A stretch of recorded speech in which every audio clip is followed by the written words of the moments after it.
Hey yo, thanks for tuning in to The Source, your source for celebrity news. Check this out. Drew Dixon, a former employee at Arista Records, has filed a lawsuit against record executive L.A. Reid, accusing him of sexual harassment and assault. In the filing, Dixon alleges that Reid sexually harassed her and subjected her to 2 separate incidents of sexual assault, which adversely affected her career.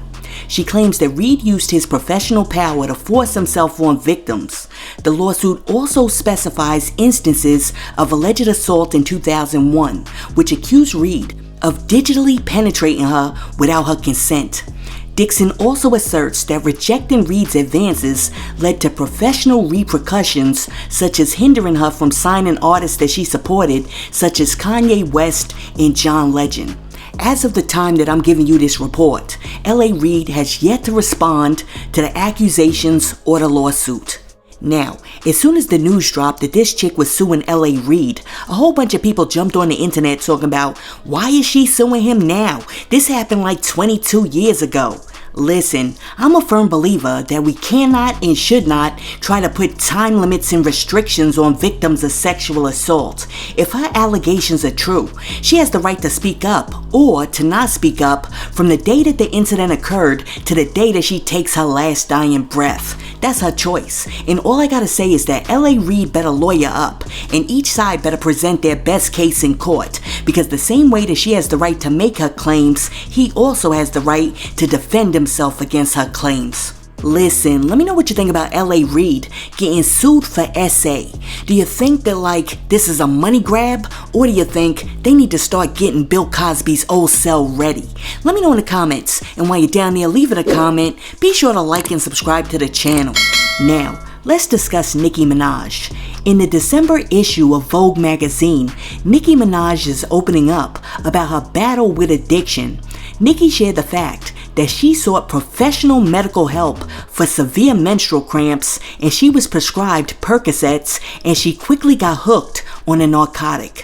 When discussing her addiction, Nicki said, quote, "No one told me that this was a narcotic and that it was addictive. Luckily, I was able to ground myself. But once an addict, always an addict. I feel like if you've ever experienced addiction to anything, which I have, you always have to think twice and 3 times about the choices you make." End quote. Nicki also went on to compare her situation to other high-profile celebrities that suffered with drug addiction. Nicki said, quote, "Look at some of our biggest celebrities. They eventually either get laughed out of wanting to go outside anymore like Michael Jackson, or criticized like Whitney Houston, or they fight silent battles like Prince. These are some of the greatest of all time, and one day they decided, you know what, I'd rather self-medicate and be in my own world." End quote. Now, let's be very clear. Even though Nicki Minaj is admitting to having a pill-popping problem in the past, Nicki also said that she has never ever used cocaine. Nicki said, quote, "I have never ever in my life, with my hand to Jesus, never in my life ever, not even once, sniffed coke.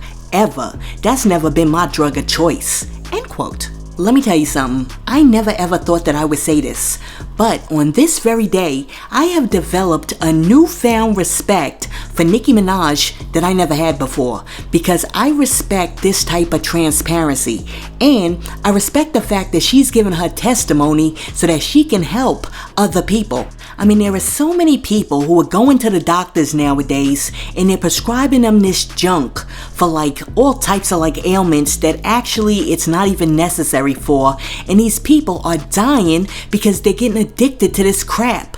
So I'm very glad that Nicki is out here bringing it to people's attention, especially in the hip-hop community, during a time when irresponsible rappers like Future are out here running around making it seem like this stuff is candy to our kids.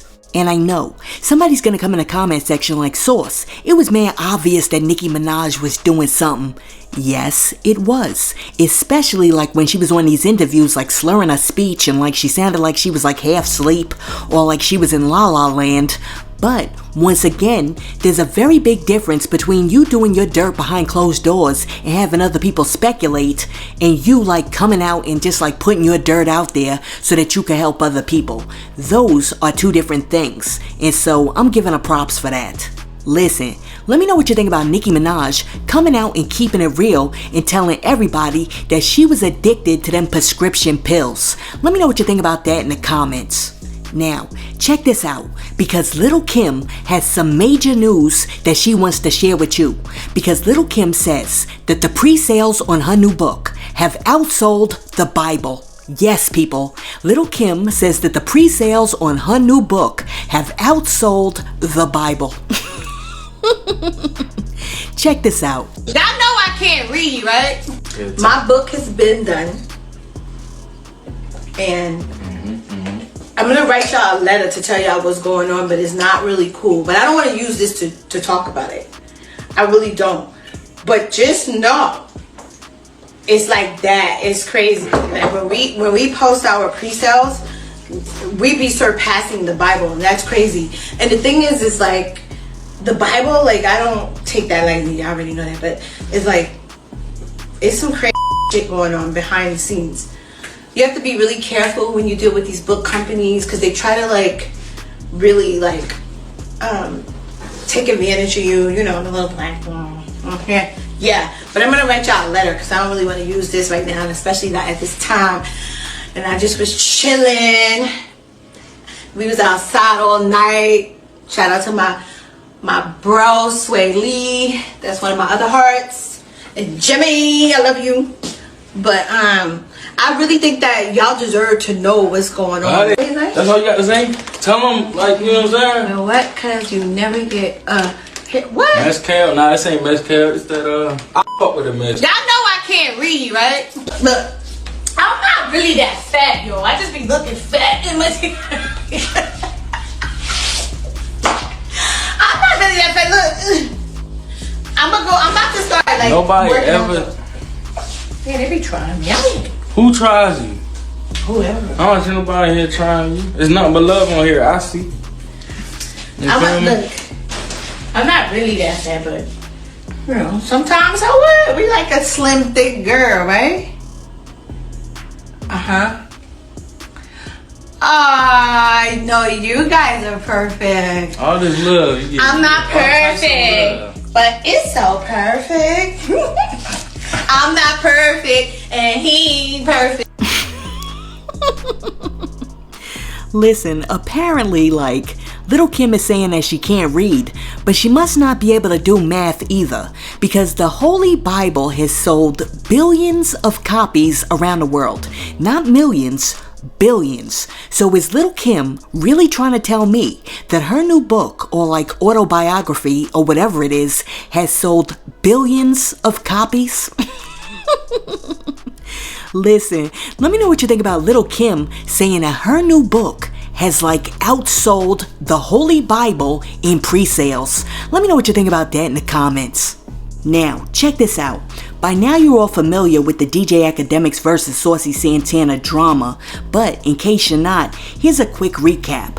First, DJ Akademiks critiqued the City Girls' new album Raw, but his critique got a little too personal. So, Young Miami's homie Saucy Santana responded to DJ Akademiks and said that Ak is a misogynist who runs his foul mouth to degrade women, but he doesn't have that same energy for men. Ak responded to Saucy by saying, if you got a problem with anything that I gotta say, pull up to my headquarters. So, Saucy responded to Ak by saying, headquarters, I want to see you in these streets. And then he told Ak that he was going to beat him down, and then after he was done beating him down, he was going to turn him around and get frisky with him. Okay, so Akademiks jumped online and started crying, and he said, I would never like that. And then he explained that his hands and mouth are basically tied when it comes to Saucy because he can't say what he wants to say because Saucy is gay. After that, for some strange reason, Dr. Umar tried to make a peace treaty between the two, but his work as a YouTube ambassador failed miserably. Okay, so instead of letting the whole thing die down, Akademiks invited Whack 100 to come on his show, and when Whack got there, he proceeded to call another Zesty dude and asked the Zesty dude to run the fade on Saucy on Akademiks' behalf. Now, seeing this, Saucy returned to the internet and said that he was going to give Akademiks a pass after he saw him crying, but now it's back on and popping since him and Whack 100 tried to get some backup. He also assured Ak that he can throw hands because despite what you think, he's a man. And by the way, Saucy Santana's boyfriend also chimed in and sent a message to Ak saying if you want it, you could really get it. Okay, so for the last 2-3 days, all's been quiet on the YouTube front. Until yesterday, because yesterday, Saucy Santana dropped a new diss track that's taking shots at DJ Akademiks called You Getting Punked by a Gay Dude. Oh geez, let's take a listen. I will say that Saucy Santana went hard, but I always say this with any rapper, when you have to use like the B word 92 times like within a verse, it lacks creativity, and I wish he would have like put more thought into it. But with that being said, listen, it's fair game because I was watching an old clip of DJ Akademiks the other day, and DJ Akademiks was getting real loose with the lips and talking mad-ish about Saucy. Check this out. Listen, all I want to know is this. How come 10 months ago, DJ Akademiks was talking mad reckless, and he was very straightforward about the fact that he could put his hands on Saucy Santana because he was a man.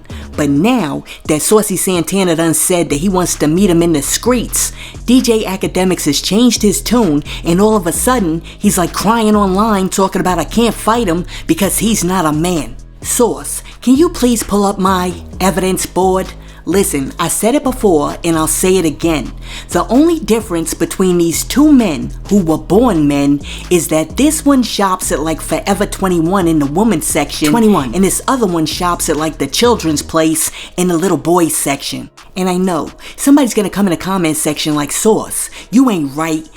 Listen, Saucy Santana said online, clear as day, that he is identifying as a man. So, who am I to say different? I gotta identify him the way that he's identifying himself.